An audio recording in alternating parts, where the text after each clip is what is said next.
Ya, Anda kembali di Indonesia Business Forum. Saya mau ke Doktif. Doktif, ini drama skincarean juga ada nih soal repackaging. Jadi misalnya kalau ada brand tertentu yang sudah aman nih, sudah dapat BPOM. Nah, boleh nggak tuh kita logonya kita buang misalnya, stikernya kita buang, kita tempel deh brand sendiri. Oke, oke. Tapi sebelumnya tadi saya lihat ada beberapa persepsi masyarakat yang mengaitkan antara overclaim dengan cocok atau nggak cocok. Jadi di sini ada ada dua kesalahan persepsi masyarakat yang saat ini berkembang. Yang pertama masalah overclaim itu, produk yang overclaim itu berarti nggak cocok. Belum tentu ya guys. Jadi overclaim itu adalah sesuatu yang tidak sesuai dengan klaimnya. Tetapi masalah cocok-cocokan, produk itu bisa berfungsi di kulit kalian atau tidak, atau memberikan efek samping yang seperti apa, itu semua tergantung dengan tipe kulit, respon kulit masing-masing. Jadi tidak ada hubungannya dengan overclaim. Jadi hubungannya dengan apa? Dengan efficacy. Jadi mungkin nanti Pak Irwan yang bisa lebih jauh menerangkan ya tentang itu. Terus yang masalah repackaging itu, jadi bagaimana sih mungkin dengan produknya brand S nih aman ya guys ya. Terus saya mau deh supaya nggak capek-capek nih produknya brand S kan aman. Saya mau gantilah labelnya. Saya ganti pakai label dari produk Doktif sendiri. Nah itu kira-kira mungkin kalau persepsi saya yang saya baca, aturan yang saya mengerti saat ini tidak boleh. Itu sudah melanggar aturan dari Badan POM. Tapi untuk lebih jelasnya mungkin saya kembalikan ke Bapak. Nah, tapi kan banyak ya Pak Irwan ya, sebetulnya yang repackaging kayak gitu. Bahkan sampai ada yang nggak dilepas begitu ya, label aslinya ditempel aja begitu, stiker baru atau brand baru gitu. Ya, produk kosmetik yang beredar di Indonesia, kita tahu bahwa itu harus mempunyai izin edar. Kenapa harus mempunyai izin edar? Pertama, sudah dievaluasi keamanan, manfaat, dan mutunya. Yang kedua, itu karena jelas siapa yang bertanggung jawab. Nah, apabila dilakukan repackaging, itu jelas tidak akan mengaburkan siapa yang bertanggung jawab terhadap produk tersebut. Ya, misalnya produknya namanya A, kemudian di repackaging namanya S. Nah, siapa yang bertanggung jawab terhadap produk? Nah, tentu makin tidak jelas. Tidak jelas bagi pelaku usaha dan tidak jelas juga bagi masyarakat yang sebagai penggunanya. Maka untuk itu repackaging itu dilarang. Ya, itu hak bagi masyarakat dan juga kewajiban bagi pelaku usaha. Yang kedua, perlu saya sampaikan juga, apabila suatu produk beredar itu harus memenuhi persyaratan keamanan, mutu, dan manfaat. Ya, kalau produk itu mengandung bahan berbahaya, itu berarti berkaitan dengan keamanan seperti merkuri, hidrokinon, ya, asam retinol, itu soal keamanan. Tapi kalau overclaim itu berkaitan dengan manfaat atau berkaitan dengan informasinya. Ya, jadi mungkin kita bisa bedakan mana ini yang berkaitan dengan keamanan, mana yang berkaitan dengan manfaat. Tapi tentu kita mengetahui safety first, keamanan yang utama. Resiko produk yang mengandung bahan berbahaya itu resikonya jauh lebih besar dari yang soal overclaim. Itu yang perlu kita jelaskan ya. Oke.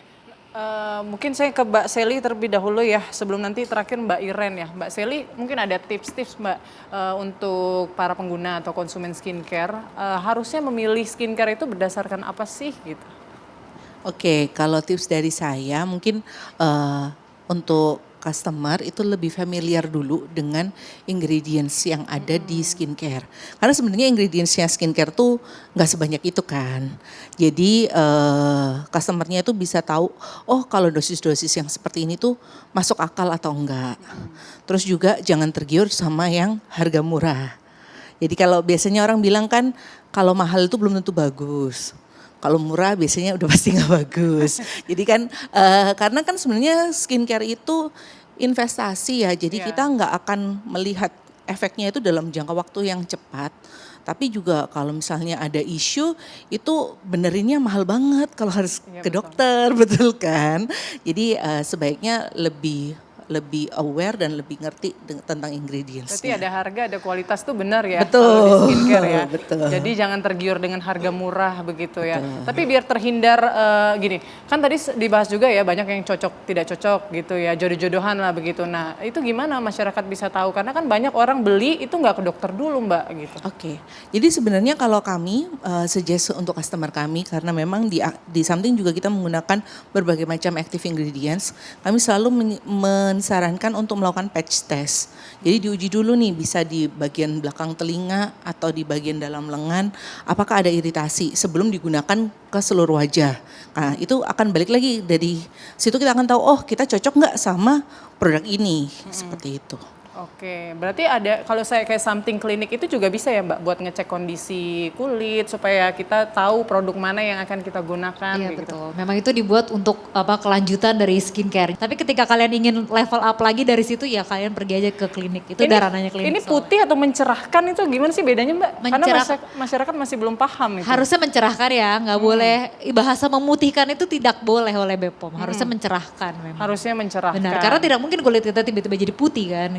Apalagi misalnya itu udah bawaan ya, Iya, itu genetik nggak ya. mungkin. Jadi nggak mungkin tiba-tiba kita jadi putih banget Benar, begitu ya. betul. Oke. Jadi mungkin saya ingin nambahin ya, jadi ini benar-benar saya ingatkan ke masyarakat bahwa tidak ada satupun skincare yang aman, yang berbadan POM itu bisa merubah warna kulit kita.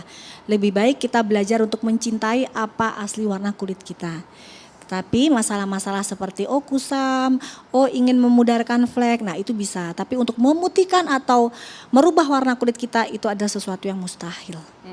Jadi biar terlihat glowing dengan warna kulit yang ada, begitu saja sih harapannya ya, tidak memutihkan. Mungkin Mbak Sally, pesan terakhirnya Mbak Sally untuk para pengguna skincare.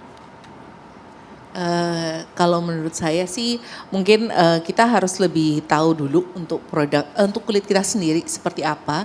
Jadi nanti ke depannya kita untuk memilih skincare itu lebih mudah dan lebih terarah, seperti itu sih. Kalau udah tahu kulitnya problemnya apa, itu akan meminimalisir untuk salah pilih skincare-nya. Seperti Oke, itu. Mbak Iren mungkin mau Dari nambahin? aku mungkin jangan ikutan FOMO kali ya, karena balik lagi skincare itu cocok di kamu belum tentu cocok di aku juga belum tentu cocok di kamu.